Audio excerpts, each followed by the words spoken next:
Actualmente vivimos la octava generación de consolas, una generación memorable, aunque no por las razones correctas. En este video, hablaré sobre las consolas de la actual generación, sus versiones Slim y las de la próxima generación. Hablaré brevemente sobre el lanzamiento de estas consolas. Wii U.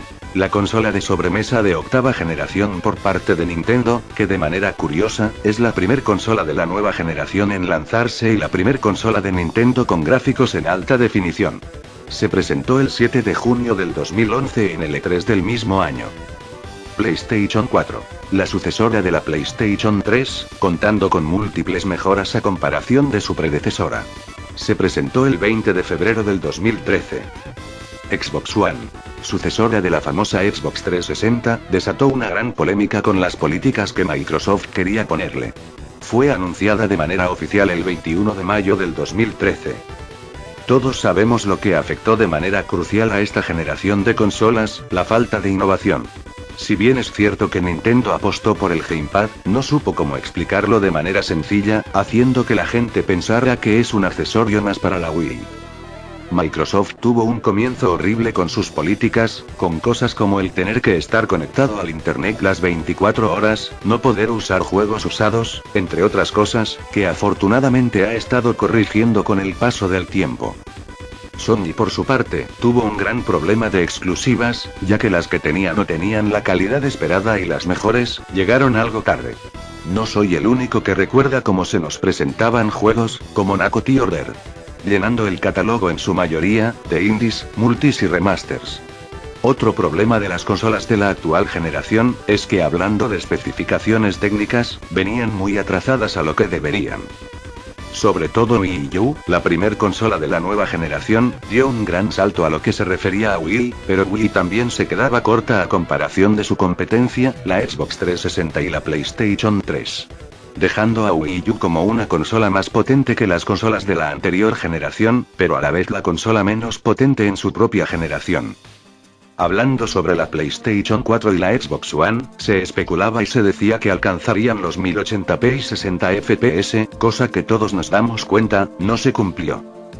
Sony aprovechó los grandes errores de Microsoft con su en aquella entonces reciente consola, para lograr vender más, cosa que nos damos cuenta terminó dando unos excelentes beneficios económicos a Sony. La maldición del segundo lugar acompañaría a la compañía de Bill Gates en esta octava generación, teniendo que hacer grandes cambios en su consola, como quitar el Kinect para hacerla más barata, quitar sus políticas negativas que a todo mundo molestó, entre otras cosas. La llegada de Phil Spencer como cabeza de Xbox hizo un gran cambio, pero ese será tema en el que hablaré a profundidad en otro vídeo. Pasando pocos años, se hacía más evidente que las consolas necesitaban más potencia, en la que los jugadores nos dábamos cuenta, que esta sería la generación más corta hasta ahora. No fue hasta el 13 de junio del 2016, cuando Microsoft dio a conocer la primera revisión de la consola, que posteriormente se lanzaría en agosto del año pasado. Esta revisión de la consola contaba con múltiples mejoras, un 40% más pequeño que la versión original, Blu-ray en 4K, contando como nueva característica el HDR y una reedición del control Xbox. Además, durante la conferencia de prensa del E3 2016, Microsoft anunció la que en teoría, sería la sucesora de la Xbox One, teniendo nombre clave como Project Scorpio además de salir a finales de 2017. Debido a esto, empezaron a surgir múltiples e infinitos rumores sobre lo que serían dos revisiones de la exitosa PlayStation 4, una versión Slim, como es normal que Sony haga en todas sus consolas, y la otra, a la que se le apodaba como PlayStation 4 Neo, que sería una reedición con más potencia e incluso, pudiendo correr juegos a una resolución de 4K. Los rumores no dejaban de salir en las noticias de la entre comillas, prensa especializada de videojuegos. Más temprano que tarde, Sony decidió presentar dos revisiones de su consola casera. Específicamente el 7 de septiembre del 2016, donde nos mostraban las revisiones de manera oficial. PlayStation 4 Slim.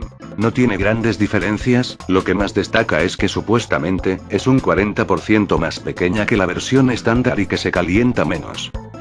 PlayStation 4 Pro. causando cierta decepción por parte de su propio público y polémica por todos. La segunda revisión sobre PS4 ha tenido cambios importantes, por mencionar algunas características, contaría con HDR desde el lanzamiento de la consola, 4K reescalados para algunos juegos y ciertas opciones gráficas para juegos específicos. Era de esperarse que en esta generación tuviéramos las versiones Slim, es algo a lo que ya nos tenían acostumbrados, pero como nos dan revisiones de consolas con más potencia, era algo que sin lugar a dudas, nadie se esperaba, a pesar de los incontables rumores que salían a diario. Se podría decir que lo mismo hizo Nintendo con su Nintendo 3DS y la revisión New, pero en realidad no se le podría comparar, ya que al ser consolas portátiles tiene un precio más accesible, además de ser un mercado diferente. PS4 Pro causó polémica y decepción desde su aparición, peor cuando por fin salió a la venta. Fuimos testigos de cómo Sony no cumplía lo que prometía, su 4K era reescalado en lugar de nativo, además, su eslogan de la consola más potente no duraría mucho, al menos hasta el lanzamiento de la Project Scorpio. Ahora, me gustaría hablar sobre las consolas de la siguiente generación. La Nintendo Switch. Todos sabemos a la perfección cómo es la nueva consola híbrida de Nintendo, se había acumulado mucho hype desde que Nintendo confirmó el lanzamiento de una sucesora de Wii U, de nombre clave NX. Su propuesta como consola de sobremesa y portátil es excelente, en cuanto a potencia, se sabe que usará una Nvidia Tegra, se sabe que puede llegar a una resolución máxima de 1080p nativos en modo sobremesa, y 720p capados de manera portátil. Su idea es la que encantó a la comunidad y al parecer, tendrá un buen apoyo third party, por lo que esta consola de siguiente generación empezó con el pie derecho por parte de Nintendo. Project Scorpio. La consola de siguiente generación de Microsoft, lo que se sabe, es que Microsoft garantiza que esta consola alcanzará una resolución nativa de 4K. También se dice que tendrá retrocompatibilidad con Xbox One, por lo que compartiría su biblioteca de juegos con la anterior Xbox.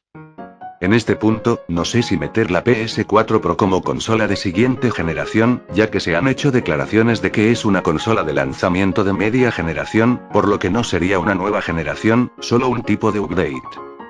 De cualquier forma, sabemos que sería una mala jugada por parte de Sony el sacar una PS5 en este año, por lo que podemos poner como competencia Switch por parte de Nintendo, Project Scorpio por parte de Microsoft y PS4 Pro por parte de Sony.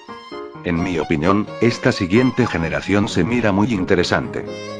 Switch parece ser la reencarnación del NES, en el sentido que vino a dar algo fresco a la industria, el regreso de los cartuchos es algo que muchos extrañaban y la forma que Nintendo puso para jugar de manera local era algo que se pedía. Project Scorpio nos mostrará lo que es la verdadera potencia en cuanto a consolas de sobremesa, lo que hace dudas aquí, es qué pasará con su catálogo, sabemos que tendrá retrocompatibilidad con la Xbox One, por lo que podríamos jugar lo que salga en la anterior Xbox, pero esta siguiente consola tendría que tener exclusivos propios, al menos desde mi punto de vista. PS4 Pro me parece una medida desesperada para intentar llamar la atención de parte de Sony, no aporta nada relativamente nuevo a las consolas. Habrá que esperar para ver si Sony llega a lanzar PS5 para competir con las ya mencionadas, Switch y Scorpio. Hace un tiempo, hice un video hablando sobre lo mala que me parecía la octava generación. Ahora que ha pasado un tiempo relativamente largo, puedo decir que se mira muy interesante. Hasta aquí mi opinión sobre estas consolas, no es la primera ni será la última vez que hable sobre este tema, que para mí, da mucho de qué hablar. Hasta luego.